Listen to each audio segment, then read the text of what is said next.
ये कहानी एक ऐसे आदमी की है जिसे बचपन में ही एक हेयर ड्रेसर से प्यार हो गया। देखते ही देखते ये प्यार इतना गहरा हो गया कि उसने फैसला कर लिया कि वो बड़ा होकर एक हेयर ड्रेसर से ही शादी करेगा। मूवी की शुरुआत 12 साल के एक बच्चे से होती है जो डांस कर रहा था। इस बच्चे का नाम इंटॉय था। जब भी इंटॉय अपने भाई और अपने दोस्तों के साथ खेलने जाता तो उनकी माँ उन्हें अपने हाथ से बनाई हुई चड्डी पहनाती थी जो इंटॉय को बिल्कुल भी अच्छी नहीं लगती थी। अब इंटॉय अपने घर में तैयार हो रहा था। तैयार होकर वो भागा भागा एक नाई की दुकान के पास पहुंच जाता है। उसे नाई की दुकान में जाना बहुत अच्छा लगता था, पर वहां जाने की असली वजह उसके बाल नहीं बल्कि इस दुकान की मालकिन मैडम शॉफर थी। मैडम शॉफर बहुत ही खूबसूरत औरत थी। वो शादीशुदा तो नहीं थी, पर उसका चक्कर कई लोगों के साथ चल रहा था। जब इंटॉय उसकी दुकान के अंदर आता है तो उसे वहाँ रखी चीजों से बहुत अच्छी खुशबू आने लगती है, मगर सबसे अच्छी खुशबू उसे मैडम शॉफर के बदन से आने वाली खुशबू लगती थी। उसके बाद से इंटॉय हर पल मैडम शॉफर के बारे में सोचता रहता। एक दिन उसके पिता हंसकर उससे पूछते हैं कि बेटा, बड़े होकर तुम क्या करना चाहोगे?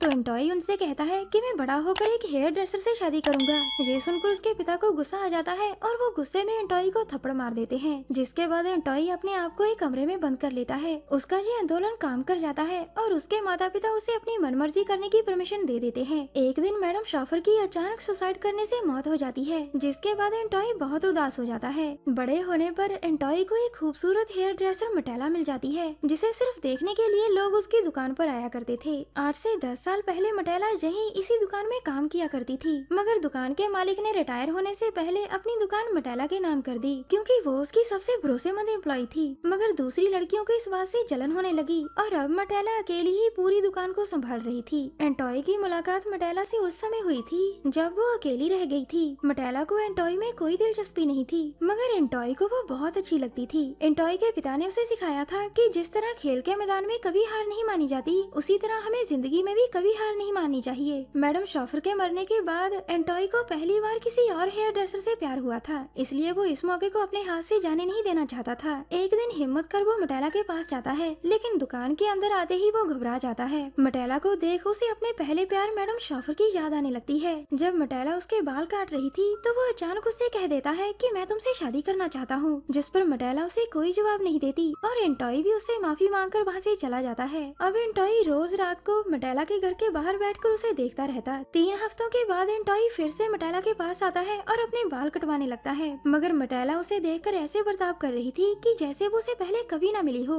अपने बाल कटवाने के बाद जब एंटॉय उसे पैसे देने लगता है तो मटेला उसे कहती है कि उस दिन तुमने जो बात की मुझे वो अच्छी लगी, अब मैं भी तुमसे शादी करना चाहती हूँ। उसकी बात सुनकर एंटॉय खुश हो जाता है। उसका बचपन में देखा हुआ सपना आज पूरा हो रहा था। इसके बाद वो एक दूसरे से खूब बातें करने और करीब आने लगे थे। जब एंटॉय अपने पिता को बताता है कि मैं एक हेयर ड्रेसर से शादी करने वाला हूँ तो उसके पिता की हार्ट अटैक से मौत हो जाती है। कुछ दिनों बाद एंटॉय और मटेला शादी कर लेते हैं, जिसमें एंटॉय ने अपने भैया भाभी और मटेला ने सिर्फ अपना पुराना बॉस बुलाया था। उन तीनों के अलावा इन दोनों ने किसी और को नहीं बुलाया था। तभी वहाँ एक ग्राहक आ जाता है जो ये नहीं जानता था कि अंदर शादी हो रही है। जब वो वापिस जाने लगता है तो मटेला उसे रोककर अपना काम करती है। ग्राहक के जाने के बाद एंटॉय बहुत खुश होता है और वो खुशी के मारे नाचने लगता है, क्योंकि आज से मटेला हमेशा के लिए सिर्फ उसकी हो गई थी। शादी के बाद वो दोनों एक छोटे से हनीमून पर भी जाते हैं। हनीमून से वापिस आकर ये दोनों अपना सारा समय मटेला की दुकान में ही गुजारने लगे। मटेला लोगों के बाल काटती और एंटॉय उसे देखता रहता। दुकान हो या फिर इनका घर, दोनों की जिंदगी पूरी तरह प्यार से भर गई थी। अगले दिन इनकी दुकान पर एक औरत अपने बच्चे के बाल कटवाने आती है। उसका बच्चा बहुत शरारती था। जब मटेला उसे संभाल नहीं पाती तो एंटॉय उस बच्चे को शांत करने के लिए उसके सामने अपना डांस करने लगता है। उसे डांस करते देख बच्चा आराम से बैठ गया और मटेला भी आराम से उसके बाल काट देती है। उस बच्चे को देखकर एंटॉय को एहसास हुआ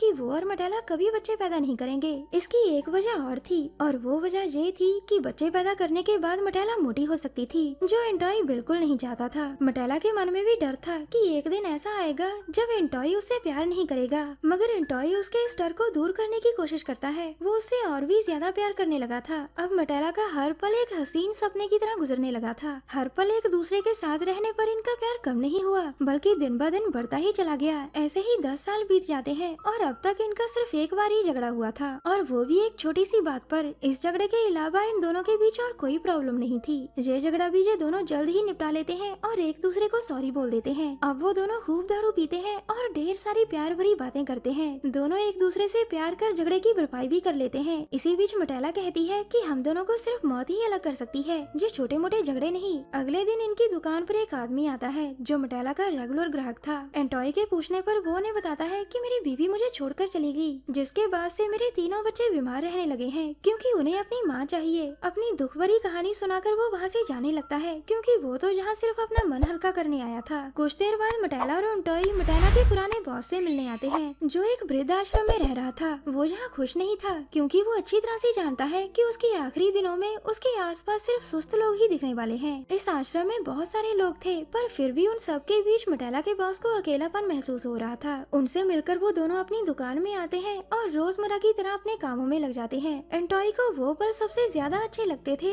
जब दुकान बंद करने के बाद मटेला उसके पास आती थी क्योंकि तब वो अपनी पत्नी के साथ अपनी जिंदगी के सबसे हसीन पल गुजारता था। दोनों को लगता था कि बाहर की दुनिया उतनी अच्छी नहीं जितना वो उसे समझते हैं। मटेला को ये एहसास होने लगा था कि उनकी जिंदगी दिन ब दिन सुस्त होती जा रही है। उसे लगने लगा कि वो हमेशा एंटॉय के साथ खुश नहीं रह पाएगी, कभी ना कभी तो ये खुशियाँ कम हो ही जाएंगी। बस इसी सोच के साथ वो एक रात एंटॉय के साथ आखिरी बार प्यार करती है और फिर वहाँ से भाग जाती है। एंटॉय को कुछ समझ नहीं आ रहा था कि जो अचानक मटेला को क्या हो गया, जबकि मटेला इस तूफान भरी रात में अपनी जिंदगी को खत्म कर लेती है। दरअसल मटेला को लगता था कि एक दिन एंटॉय उससे प्यार करना छोड़ देगा और उससे दूर चला जाएगा, इसलिए उसने उस समय मौत को गले लगा लिया जब वो और एंटॉय एक दूसरे से बेइंतहा प्यार करते थे। मरने से पहले मटेला ने ये सारी बातें एक खत में लिख दी थी ताकि एंटॉय उसे कभी भूल ना सके। कुछ दिनों बाद अब मटेला की दुकान को एंटॉय संभालने लगा था और वो दुखी रहने की बजाय खुश रहना शुरू करता है क्योंकि वो जानता था कि मटेला भी यही चाहती थी। वो अपने ग्राहकों के सामने उसी गाने पर डांस करता जो मटेला को पसंद था और उसे डांस करता देख उसके ग्राहक भी उसके साथ झूमने लगते। मगर कुछ देर बाद एंटॉय को देखकर पता चलता है कि ये नाच गाना तो बस एक दिखावा था, जबकि मटेला को खोने का दुख उसके अंदर अभी भी था। उसे हमेशा यही लगता रहता कि मटेला अभी दरवाजे से अंदर आएगी और उसे गले से लगा लेगी। उसका पहला प्यार भी अचानक सुसाइड के कारण उससे दूर हो गया और दूसरी और आखिरी बार भी उसका प्यार सुसाइड के कारण ही खत्म हो गया था। मटेला हमेशा अकेलेपन के बारे में सोचकर घबराती रहती थी और अपने इसी डर की वजह से आज वो एंटॉय को हमेशा हमेशा के लिए अकेला छोड़कर चली गई थी। और इसी के साथ इस मूवी का यही अंत हो जाता है।